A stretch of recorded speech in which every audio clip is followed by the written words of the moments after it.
Subhanahu wa ta'ala. Nah, kemudian hadis yang ke-14 yang bertemakan hurmatu damil muslimi wa asbabi ihdarihi. Diharamkannya kita menumpahkan daripada darahnya sesama muslim.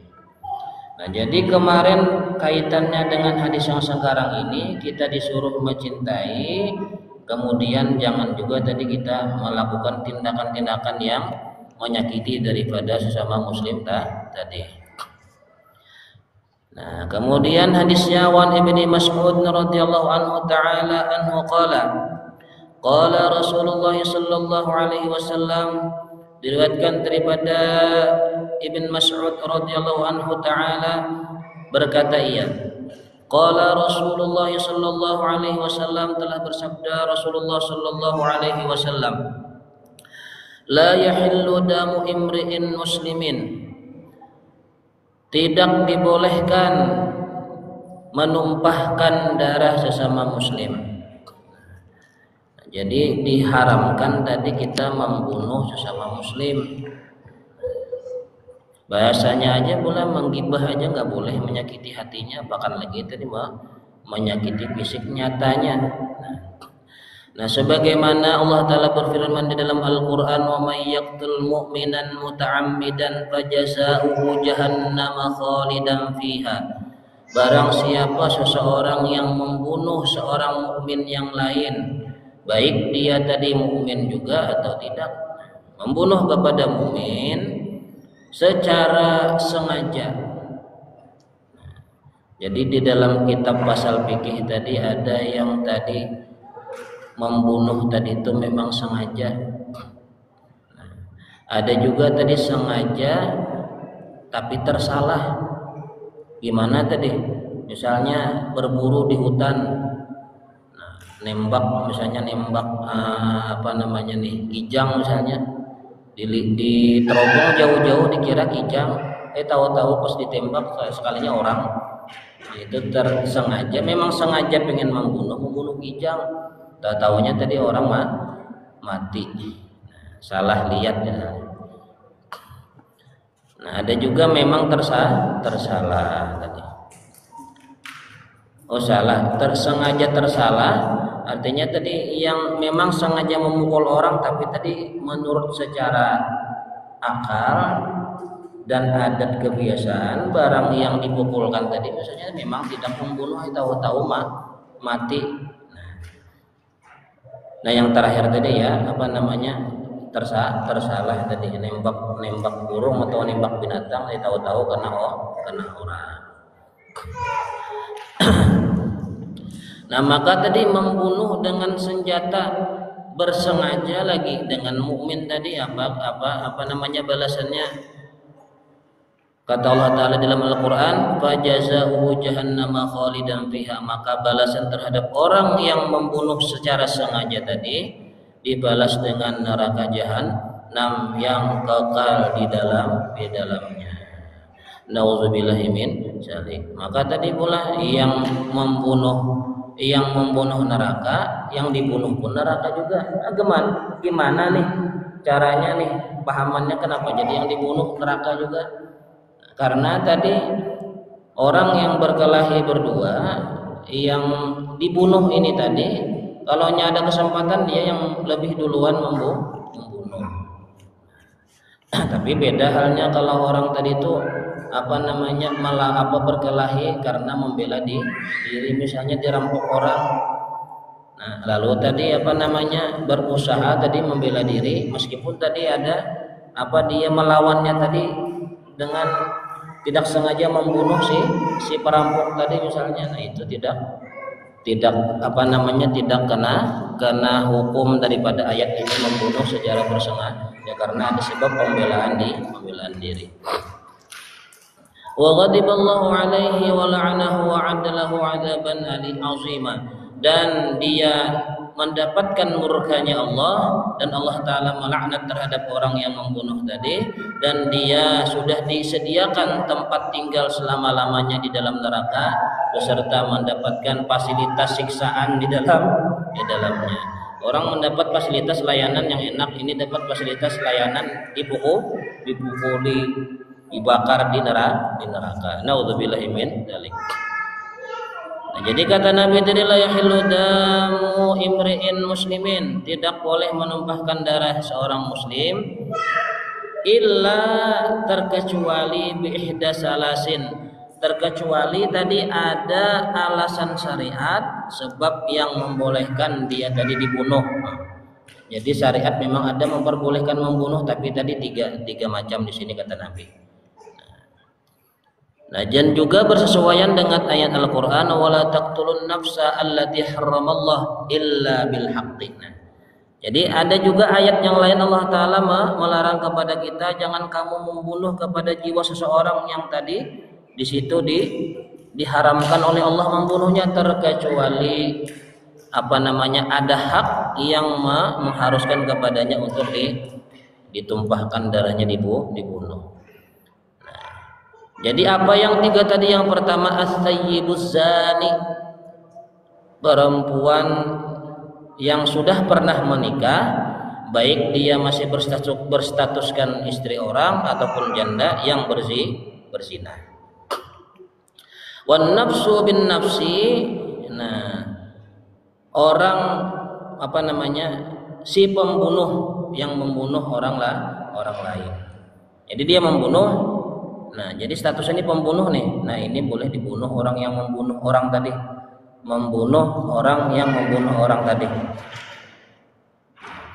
Kemudian wattariqu lidinihi al-mufariqu lil jamaah. Orang yang meninggalkan agamanya, yang memisahkan dirinya bagi himpunan jamaah. Bisa dirinya tadi yang berpisah kepada jamaah yang betul-betul diakui oleh Nabi, atau tadi dia membuat kelompok sendiri yang memisahi daripada ahlu sunnah wal jamaah. Nah, garis miringnya murtad.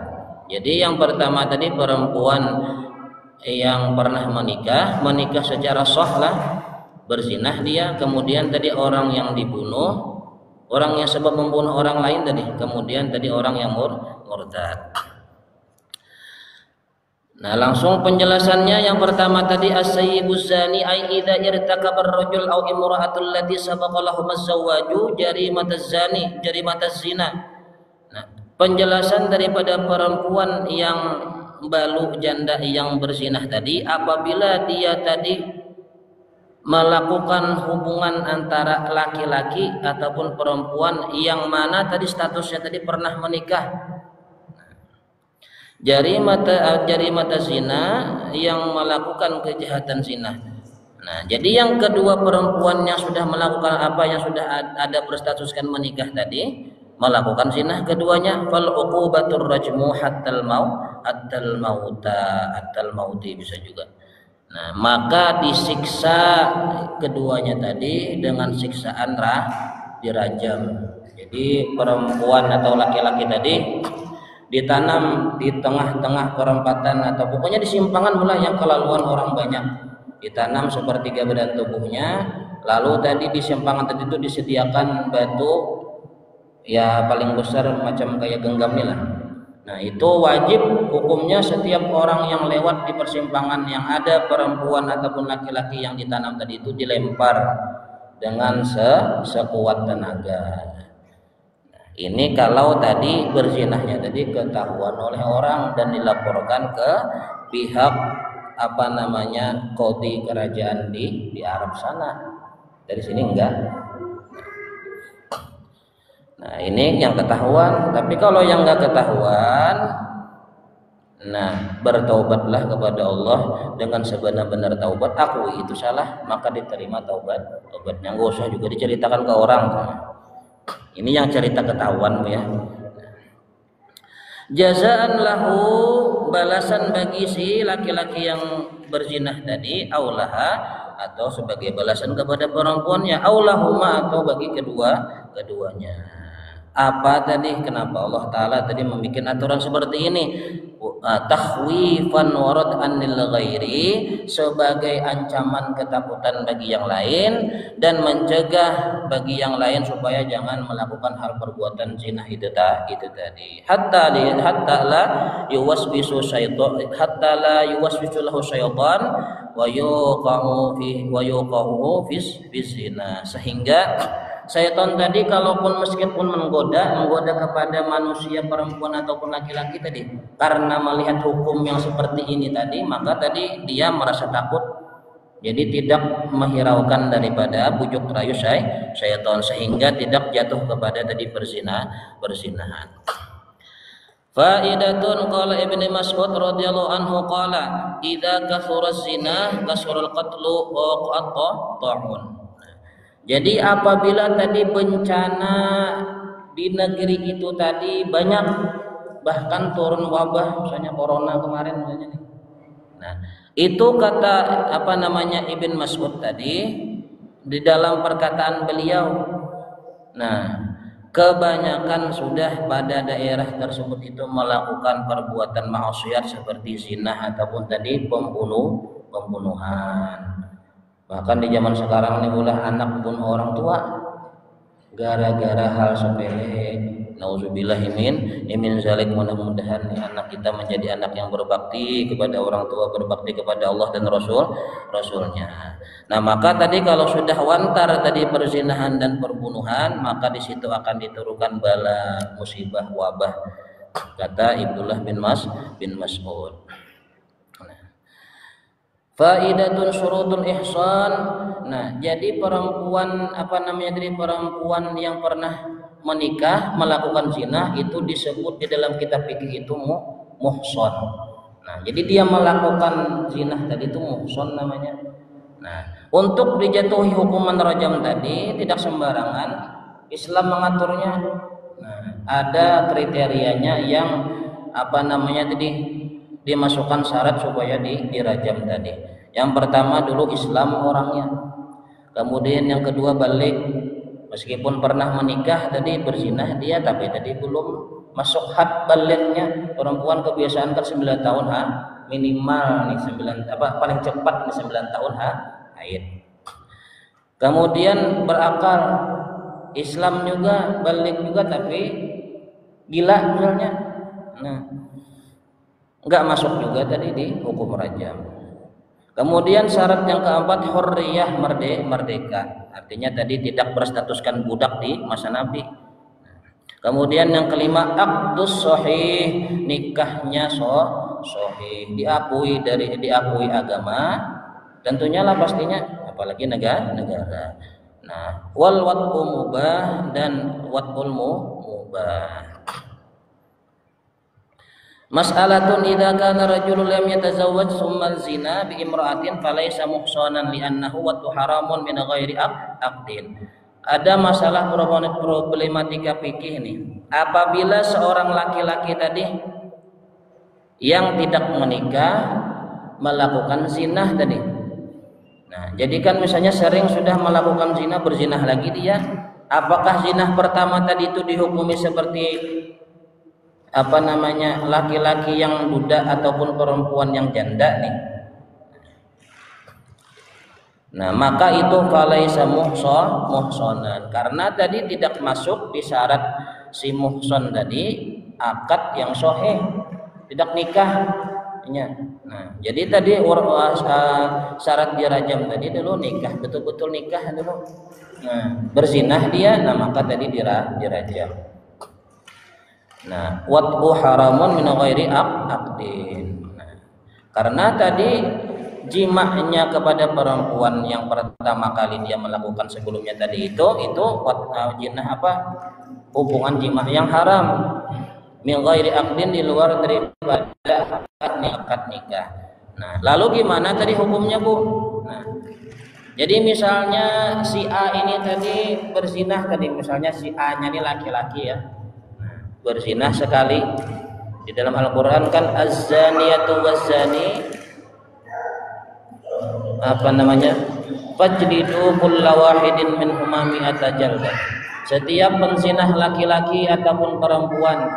Nah, yang tadi berzinahnya tadi di luar status menikah atau tadi belum pernah menikah berzinah dia, maka dipukul 100 kali, dicambuk 100 kali, dan diasingkan ke tempat yang terasing tidak ada orang ataupun di hutan tadi selama 1 tahun. Nah, sudah dicambuk 100 kali misalnya si A ini tadi, kemudian diasingkan setahun. Nah, taubat sudah, tahu-tahu berzinah lagi dia, nah cambuk lagi.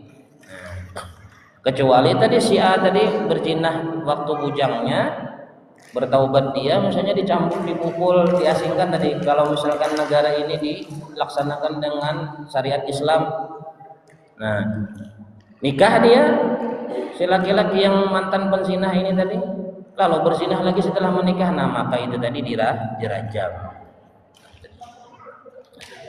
Nah, kemudian penjelasan an-nafsu bin nafsi ajma'al muslimuna ala anna man qatala musliman muta'ammidan faqad istahaqqa uqubatu wa hiya al-qatlu illa idza 'afa anhu awliyaul maqtul.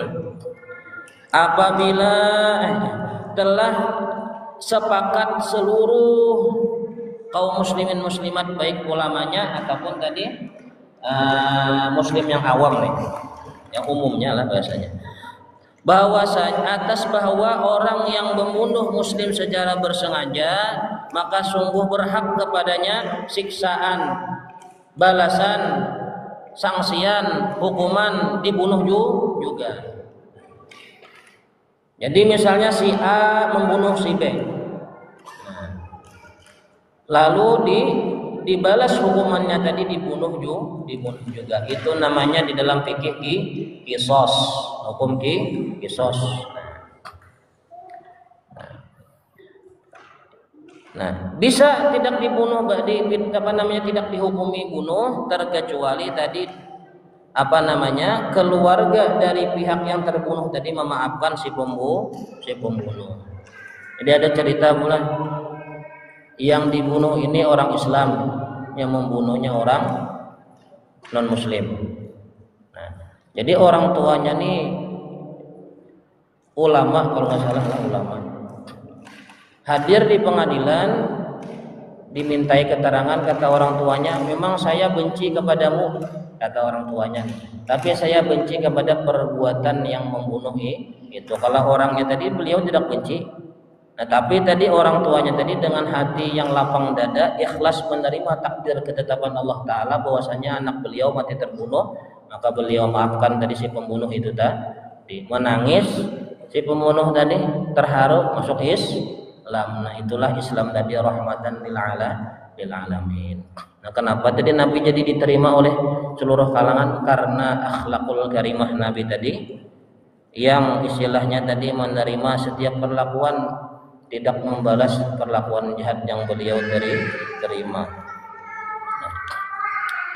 Atau tadi kata si tadi keluarga yang dibunuh tadi itu, bisa kamu tidak dibalas bunuh kecuali bayar daripada denda membunuh itu tadi. Nah, lupa saya berapa puluh ekor onta. Kan onta itu mahal pula, ada lagi jenis onta yang lebih mahal daripada onta biasa itu, berapa puluh onta itu tadi, untuk menebus daripada jiwa yang dibunuh itu tadi. Wa fi dzalika siyanatun li baqin damil muslimin. Nah, tindakan qisas tadi, balas bunuh tadi, supaya melindungi daripada jiwa-jiwa muslim yang lainnya. Karena mana pula dibunuh satu orang ini tadi, siapa tahu tadi anak keturunan yang terbunuh ini tadi itu menjadi orang soleh. Jadi jadi dibunuh juga tadi si pembunuh tadi. Nah, takutnya nanti membunuh lagi yang lain, berapa jiwa lagi yang terbuang. Nah, itu menyelamatkan jiwa muslim yang lain.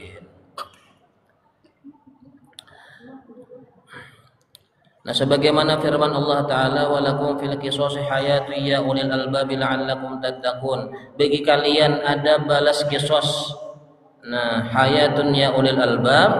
Nah, sebagai untuk bagi orang yang ada pemikiran i'tibar di dalamnya. mudah-mudahan kalian menjadi orang yang bertakwa. Jadi kita hidup ada aturan, jangan sampai tadi melebihi daripada batasan-batasan itu tadi. Nah, sedikit lagi pula, cuma tadi waktunya sudah sampai batasnya nih. Nantilah dilanjutkan minggu depan penjelasan daripada bahagian yang ketiga tadi, hadis Nabi tadi yang boleh darahnya ditumpahkan, boleh dibunuh. Yang pertama tadi perempuan yang pernah menikah yang berzinah, ataupun tadi laki-laki yang pernah menikah lalu berzinah, dia dirajam. Kemudian tadi yang kedua hukum qisas orang yang membunuh balas bunuh. Kemudian penjelasan yang ketiga nantinya di minggu depan, yaitu orang yang riddah murtad. Nah, ini bagaimana penjelasannya, bagaimana hukumannya. Nah, ulun akhiri pengajian sore hari ini. Wassalamualaikum warahmatullahi wabarakatuh.